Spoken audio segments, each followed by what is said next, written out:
I got out of bed that night to fix a leaking pipe. Instead, I found the first proof that my marriage was already broken. And from the moment I saw that pink compact, I knew nothing in my life sounded the way it used to. The drip started around 2 a.m., a sharp, steady tap beneath the bathroom sink that cut through the quiet of our Minneapolis house like a metronome measuring everything wrong with the night. I lay there for a minute staring at the ceiling, listening to it, telling myself it was just a pipe and nothing more. Beside me, Sarah slept like someone who'd never had a worry in her life, breathing slowly and even, blanketed in the peace that I still believed came from trust. I finally swung my legs out of bed, grabbed the toolbox I kept in the hallway closet, and shuffled into the bathroom. The light was too bright for that hour, the tile cold against my feet. All I wanted was to tighten a valve and return to whatever scraps of sleep were left. That's when I saw the bag. Her overnight bag. Gray canvas with worn leather straps. Already packed and sitting next to the counter. She wasn't supposed to leave until tomorrow afternoon for a work conference in Chicago. Yet there it was, zipped and ready like she was planning to slip out at sunrise. I crouched under the sink and turned the wrench slowly, letting muscle memory handle the job while my eyes kept drifting back to the counter. The bag wasn't the problem. The bag was just the first shadow. The real blow was smaller, pink, half hidden under her makeup pouch, like it had slid out when she packed in a hurry. Compact, not blush, not powder, birth control pills. At first my mind tried to justify it. Maybe old, maybe forgotten, maybe a mistake. But I'd had a vasectomy 3 years earlier. There was no medical reason, no marital reason, no reason at all that made sense inside the world I thought we shared. My hand went still on the wrench. The pipe dripped once more, then stopped as the seal tightened. Fitting, really water-fixed, marriage leaking. I picked up the compact. Light, silent, loaded. There's a moment every man hits where the truth doesn't knock. It walks straight in and sits down like it owns the place. That moment hit me right there under the bathroom lights while Sarah slept 10 feet away, calm as a saint. I placed the compact back exactly where I'd found it. Same angle, same position. Like a man handling evidence he wasn't ready to submit. Then I finished the repair with cold, methodical precision. No shaking hands. No shouting. No confrontation. Just clarity. When I crawled back into bed, Sarah shifted slightly toward me, murmuring something soft and half-dreamed. I watched her for a long moment, studying the lines of the woman I thought I knew, and felt the quiet snap of something deep inside me. The pipe wasn't dripping anymore, but the truth was steady, inevitable, and loud enough now that I couldn't pretend I didn't hear it. By the time the sun pushed a pale line through the blinds, that sound had already changed everything. Sarah moved through the kitchen the next morning with the upbeat energy of someone living 2 lives and pretending it was just multitasking. She talked fast. Slides to finish, dinners to attend, great little bar Lucas knew near the hotel. While I flipped pancakes with the calmness of a man watching a show he'd already seen the ending to. She kissed my cheek on her way out the door, barely landing it. Her suitcase wheels clicked down the steps like punctuation marks in a sentence I wasn't supposed to question. When the front door shut, the house went still in a way it hadn't been in years. I sat in my office, staring at lines of code that might as well have been ancient hieroglyphs. Every thought kept dragging me back to that pink compact. Eventually, I stopped pretending to work. I opened the shared laptop on the desk, hers, mine, ours, whatever that meant anymore. Her password was the same one she'd used for a decade. Her mom's maiden name and our wedding year. Easy. Insultingly easy for someone hiding something. Her inbox loaded. A flood of corporate noise, budgets, client reports, scheduling back and forth. All the camouflage a guilty person needs. Then I saw the folder, LC Projects. The name meant nothing in the corporate world she lived in. But it meant everything now. I opened it. The subject lines hit in quick succession, short, efficient, unashamed. Can't stop thinking about Tuesday. Dinner tonight? Same place? Chicago was worth every second. The floor under my life didn't collapse all at once. Tilted, slow, steady, merciless. I clicked the first thread. Dinner turned into drinks. Drinks turned into confessions. confessions turned into hotel rooms. Their words were clean and direct, the way liars often write when they think the truth will never surface. Then there were her descriptions of me. A good man, predictable, reliable in small ways, safe, ordinary. That one landed hardest. Not because it was cruel, but because she meant it. I kept clicking. More cities, more nights, more encouragement from him, more eagerness from her. Not a moment of hesitation. Not a pause to consider the man she shared a house with. 6 months laid out in order, neat as accounting records.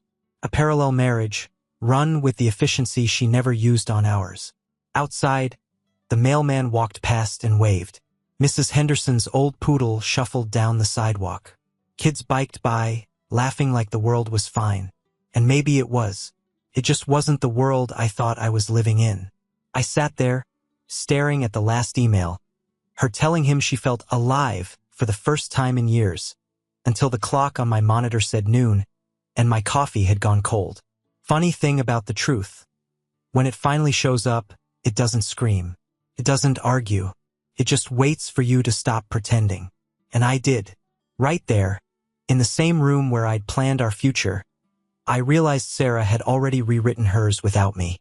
She wasn't torn. She wasn't confused. She was gone. Months before I caught up.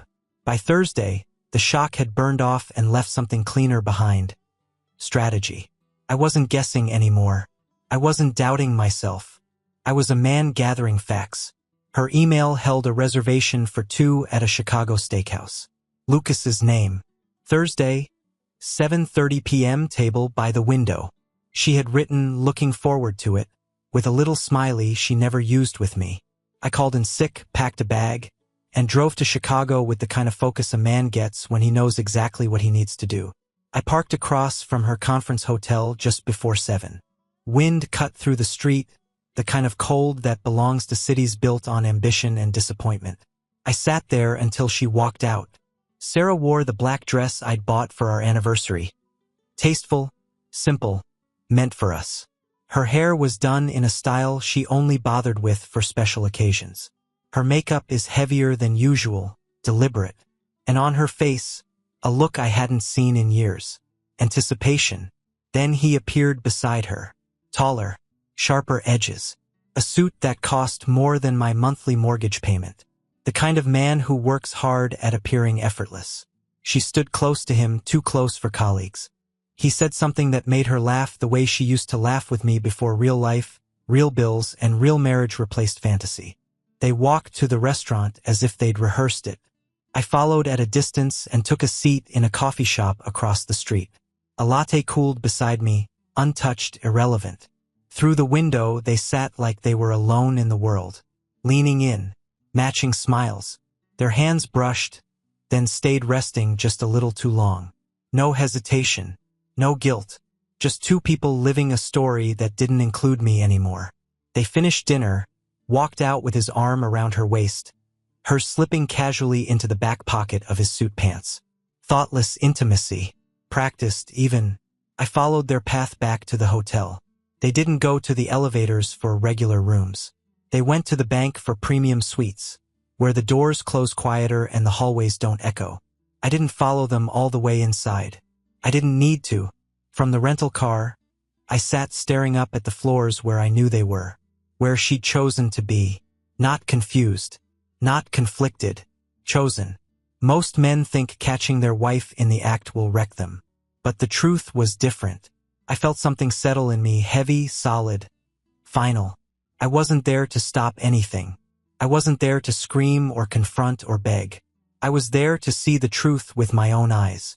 And once I saw it, the rest of my life began to rearrange itself. Cleaner, colder, simpler. I drove away with no tears, no rage, no shaking hands. Just direction. I got home from Chicago in the gray morning light. The hour where everything looks honest because nothing has woken up yet. I stepped inside and felt it immediately. The house looked the same, but it didn't feel the same. Familiar furniture, framed photos, the scent of Sarah's lavender detergent. All of it suddenly hollow, like props arranged for a man who'd stopped believing in the script. I dropped my keys on the counter and sat in silence. No anger, no theatrics, just the cold understanding that I'd been living inside a story someone else had outgrown. I spent the next hours digging. Her emails were only the top layer. The financial records were where the real story lived. Bank transfers that didn't match the explanations she'd given. Credit card charges in cities where she'd supposedly gone straight to bed. A pattern of spending that lined up perfectly with Lucas's trips, not hers. He wasn't just part of her affair. She was helping fund his life. By Saturday night, I had a timeline clear enough to present in a courtroom. I wasn't planning to scream or accuse. I was cataloging, storing, preparing. On Sunday evening, the front door opened and Sarah breezed in like someone returning from a yoga retreat, not a hotel suite. She dropped her bag, started chattering about networking opportunities and innovative collaborations, and hinted at a promotion tied to Lucas's consulting firm. Then she made the mistake of taking a shot at me. Something small, a dig about me being too comfortable in my routines. I nodded, neutral, calm, let her talk. She didn't know that every word she said about her future potential was confirming everything I'd read in her emails. She wasn't looking for a better life. She was rewriting the one she had, and I was being edited out as the safe, predictable husband holding her back. That was the moment something shifted in me again. The hurt had been there, the disappointment, but this was different. It was resolved, cold and clean, because once you understand someone isn't confused, they're convinced, you stop trying to fix the story. You start preparing to end it. I listened to her talk about status quo, ordinary, and wanting more. And I gave her a little smile she didn't know how to read. She thought I was agreeing. I wasn't. I was taking inventory. I knew Sarah better than she remembered. Her biggest fear wasn't guilt or shame or even losing me. It was embarrassing, public, professional. Anything that made her look less than polished. So I built my plan around that. Her boss, Jenna Morrison, had sent out emails about a big client appreciation dinner. One Sarah had been obsessing over for weeks. So on Thursday afternoon, I called Sarah's mother and asked her to mention an anxiety scare. Nothing dramatic, just enough to make Sarah worry. She called me within minutes, breathless. Should I go over there? Probably, I said steady. Family comes first. She never questioned how I knew. With her out of the picture, I shaved, put on a charcoal suit, and drove to the event she'd been preparing for like it was the Olympics. The registration desk was easy. Confidence opens more doors than credentials. I entered the ballroom, the kind of place built for people who rehearse their smiles, and scanned the room. Lucas found me before I found him. He was alone at the bar, swirling some overpriced bourbon, eyeing the room like it owed him something. When I walked up, he gave a polite corporate smile reserved for strangers. I returned it. Ethan Miller, I said, extending a hand. Sarah's husband. The microflicker in his face was the kind of thing you only see when you're looking for it. Surprise, calculation, a quick check to see if I knew anything at all. Jenna stepped up beside him. Oh, Ethan, Sarah talks about you often. I smiled. I'm sure she does. Lucas's hand tightened fractionally around his glass. I kept my tone friendly, polite, and technically innocent. I know Sarah really values your insight, I told him. On her career, her future opportunities. Another flicker. Jenna's eyebrows lifted. Lucas glanced away like he'd heard the room rearrange itself around him. A few more pleasantries and Jenna excused herself, leaving the two of us in a pocket of quiet. For the next 3 minutes, we spoke in sentences anyone could overhear, but filled with subtext only we understood. He asked how Sarah was doing. Busy, I said, more than I realized. He asked if I was enjoying the event. More than she'd expect. He wasn't scared. Men like him don't get scared that fast. But he was alert. That was enough. On the drive home, I called Sarah. She was at her mother's bedside, voice tight with nerves. How was the dinner? She asked. Interesting, I said. Had a good conversation with Lucas. The silence on the line stretched long. For the first time since this started, she understood something simple and terrifying. I wasn't clueless anymore, and I wasn't playing her game. The weekend after the dinner was a slow-motion unraveling. Sarah hovered around me like a guilty shadow, asking gentle questions, then sharper questions, then panicked ones. She wanted to know how I learned about the event, whether I talked to anyone, what I brought up. All of it wrapped in this brittle friendliness that cracked every time I didn't reassure her fast enough. By Saturday afternoon, she was fully rattled. She claimed she was going shopping. She met Lucas for lunch. I followed. They sat in a booth against the wall, close, tense, whispering with their heads bowed like criminals planning an alibi. At one point, she grabbed his arm, desperate, like a drowning swimmer reaching for anything that floats. I didn't go inside. I didn't need to. The truth was already printed and waiting. Sunday morning, while she paced the kitchen pretending to meal prep, I got to work. I printed everything: emails, messages, receipts, travel confirmations, timestamps. Not all of it, only what mattered. Just enough to strip away any script she might try to perform. I organized it into a stack, then built a second stack for finances. Clean, chronological, undeniable. I transferred half our savings into a separate account, my legal half. Then, just to apply pressure, I sent 24 roses to her office with a card that said, "Looking forward to our conversation tonight." She'd read that message and knew the clock had run out. When she walked through the door that evening, she was holding the roses like a threat someone else had sent her. Her voice was sharp the second she saw my face. "What game are you playing, Ethan?" I didn't answer. I pulled out the chair across from me. "Sit." She hesitated, then did. I opened the folder. The top page was the subject line, "Can't stop thinking about Tuesday." Her eyes widened. Her mouth parted. The blood drained from her face so fast it looked like a tide pulling back. "What is this?" she whispered. "Evidence," I said. "Page 1. I slid the next sheet forward. And the next. And the next. Each one an anchor dropped on her version of the truth. She tried excuses first. The explanations. The tears.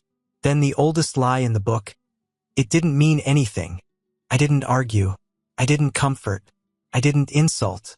Instead, I asked 3 direct questions. Why birth control? Why the false conference dates? And where was Lucas while you were having lunch with him today in Seattle? She broke. Completely. Her voice shredded into apologies and half-swallowed confessions. "I just wanted to feel more than ordinary," she said. That word again. Ordinary. I stood, opened the second folder, and placed the final document on the table between us. Divorce papers. Her breath caught. "You're really doing this? You don't get to keep both lives," I said. "Pick one." I gathered the folders, walked to the door, and grabbed my bag. She reached for me, crying, begging for one more chance. Her hands were shaking. Her voice was raw. I didn't turn around. I walked out to my car and drove to my younger brother Mike's place. A cramped apartment that smelled like pepperoni and unfinished adulthood. He tossed me a blanket and said, "Whatever happened, man? You look like you're done." "I am," I said, and for the first time the words felt clean. Mike's apartment was a maze of pizza boxes, busted electronics, and dreams he kept meaning to clean up. But it was honest. It was mine for the night, and it was the first place in months where nothing smelled like Sarah's lies. I ignored her calls, 17 of them. Then the texts, 23, each more frantic than the last. By midnight, she was knocking on the door. Mike looked at me. "You want me to get it?" "No," I said. "I've handled enough." She stood in the hallway wearing the same coat she'd worn the night I handed her the papers. Eyes swollen, hair unbrushed, a version of her Lucas had never seen. "Ethan, please," she said, voice cracking. "Just talk to me. I made a mistake. We can fix this." I didn't invite her in. I asked one question, clear enough to cut through every excuse she'd prepared. "While you were in those hotel rooms with him, did you ever think about me?" Her face tightened. She hesitated. And then she said the only honest thing she'd said in months. "I tried not to." That was it. The final truth. The last nail. I closed the door on her begging, quiet, firm, final. But I didn't sleep. I lay there staring at the ceiling in my brother's tiny spare room, wondering if I had been too cold, too decisive. Wondering if walking away this fast meant I hadn't fought hard enough for the life I'd built. Morning cleared all of it. I drove back to the house to grab more clothes before work. The street was still half asleep, the air cold enough to sting. And then I saw it. Sarah standing on our front porch. Lucas beside her. His BMW parked crooked in the driveway. Her boxes stacked neatly on the steps. He carried them out while she directed him with a nervous, eager energy I recognized too well. The energy of someone chasing the life they think will fix everything. I stopped the car halfway up the street and watched. She didn't look devastated. She didn't look conflicted. She looked chosen. By him. By the fantasy she'd built around him. He said something that made her smile. Not a guilty smile. A real one. She climbed into the passenger seat without looking back at the house we built. The door closed softly. The car backed out of the driveway with the confidence of a decision already made weeks ago. I sat there watching the taillights disappear. And the strangest thing happened. No heartbreak. No collapse. No anger. Just relief. A clean, deep, internal exhale I hadn't felt in years. She hadn't been torn between two lives. She'd already left mine a long time ago. All I did was catch up. The email from my lawyer came early Monday morning. Subject: preliminary asks from Sarah's attorney. Inside, one line hit harder than anything Sarah had ever admitted. She's seeking significant alimony for lost career opportunities. I actually laughed. Not the bitter kind, just a short, disbelieving exhale. After everything she'd taken, everything she'd chosen, she still wanted me to fund the fallout. But this time I wasn't reacting. I was documenting. I switched into the mindset I used at work when debugging a complex system. Isolate the variables, follow the pattern, expose the flaw. First call, Jenna Morrison, her boss. Did Sarah ever turn down promotions or opportunities because of our marriage? Jenna almost choked. Absolutely not. If anything, she pushed for more responsibility than she could handle.